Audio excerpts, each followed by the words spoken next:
The first update we have today is on the fan reaction to Dorit Kemsley's recent video appearance promoting the new season of The Real Housewives of Beverly Hills.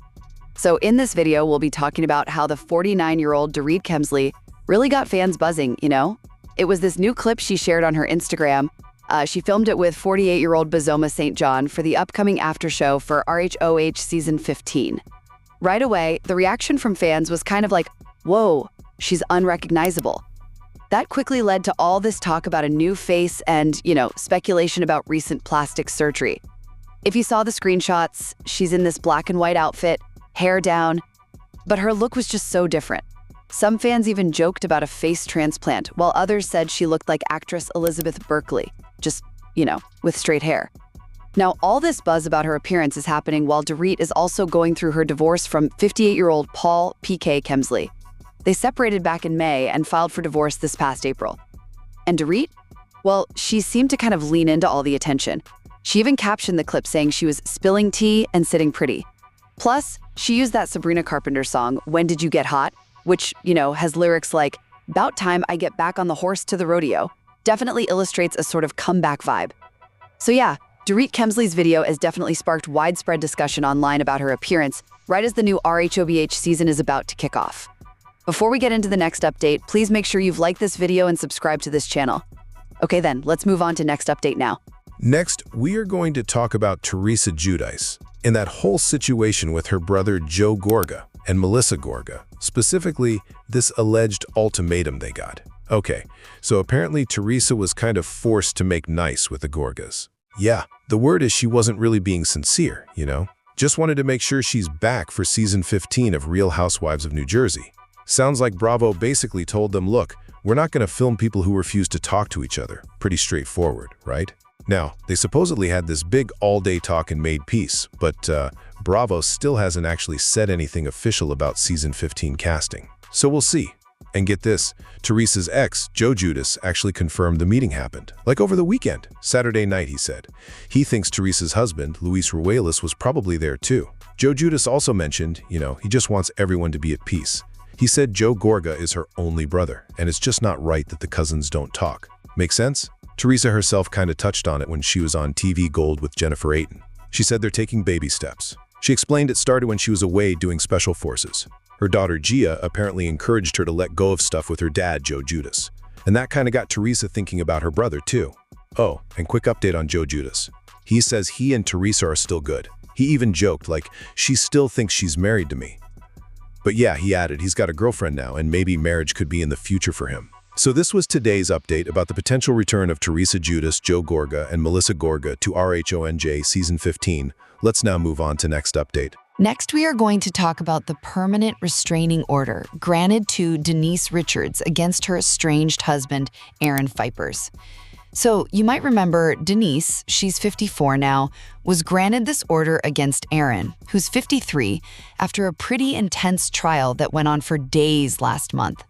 During the trial, she brought forward numerous claims of abuse. Okay, so the actual ruling. It came down on November 7th, 2025, from the Los Angeles Superior Court. And it's a permanent order. Well, permanent meaning it lasts 5 years, until November 7th, 2030. The key things here, Aaron has to stay 100 yards away from Denise, and also her workplace. He's completely banned from contacting her, like in any way at all. And pretty significantly, he can't own or have any firearms. Now, this all came about after Denise got a temporary restraining order back in July, right after Aaron filed for divorce.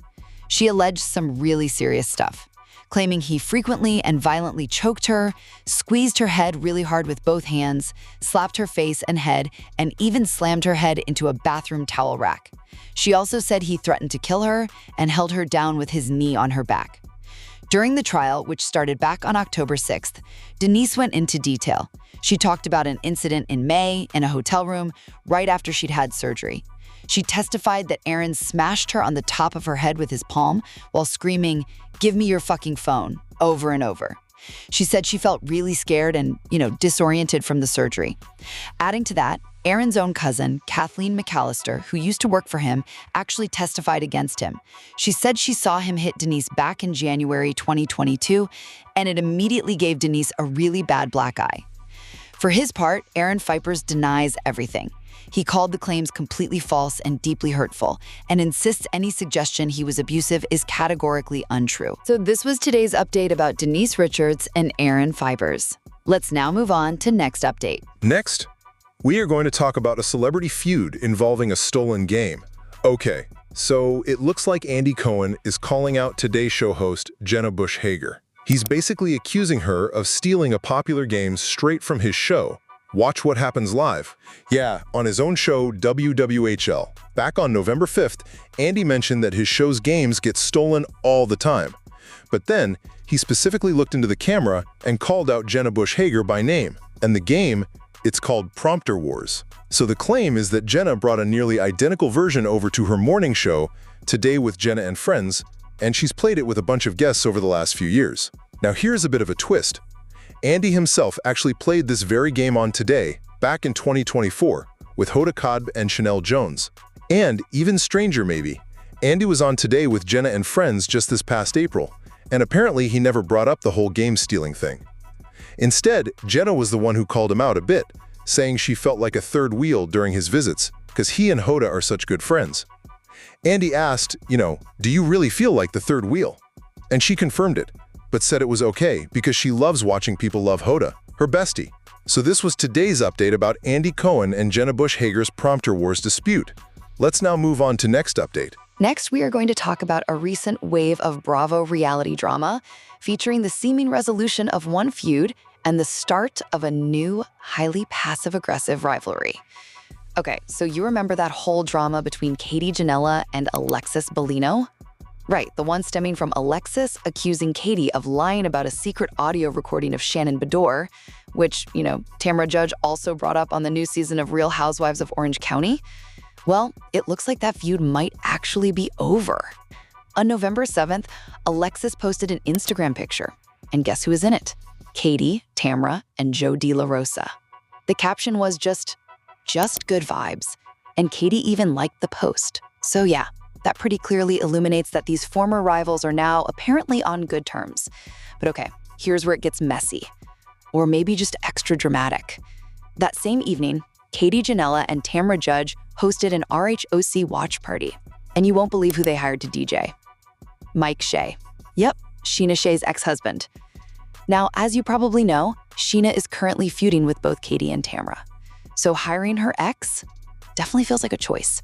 And then, to really seal the deal, Mike Shay was apparently seen right next to Katie and Tamra while playing Scheana's classic song, Good as Gold. Someone shared a clip of this on Instagram, and get this, Tamra liked the post. Wow, that definitely demonstrates a pretty calculated jab at Scheana, don't you think? So this was today's update about the ongoing Bravo reality drama. Let's now move on to next update. Next, we are going to talk about Chrishell Stause's decision to quit Selling Sunset after 9 seasons, okay? And it sounds like it got pretty intense, citing her mental health and, some serious allegations against cast members. So Chrishell, who's 44, she's confirmed she is not coming back for season 10. She basically said, look, the producers tried to keep her, but the show's just no longer good for my mental health.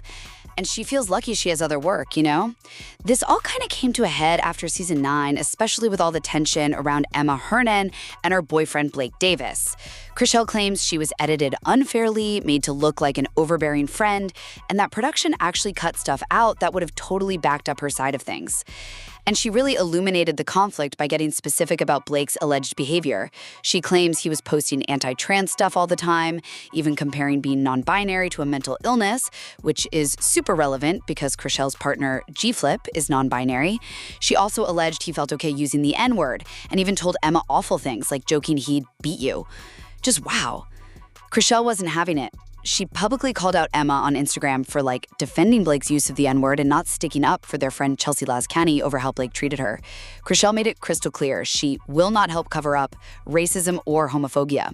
She kind of suggested the whole cast dynamic is problematic now. She also mentioned noticing a stark difference in how people treated her after she came out as queer. Even though it ended badly, she said she wishes the show the best. But yeah, sitting at that reunion, she knew she had to leave. Looking forward, she mentioned maybe trying IVF, one more chance, or thinking about surrogacy with G-Flip. So this was today's update about Chrishell Stause leaving Selling Sunset and her subsequent accusations.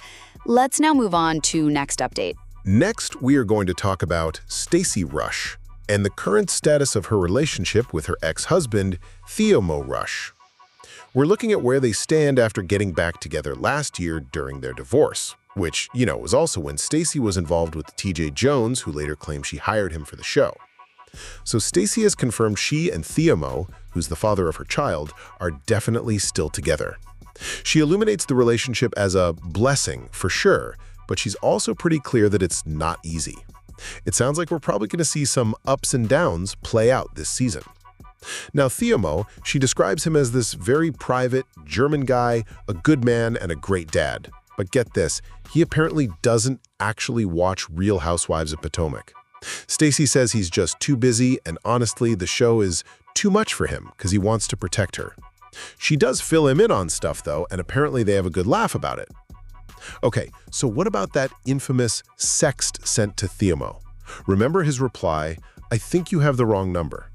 Well, Stacey suggested didn't really rock the boat much for their romance.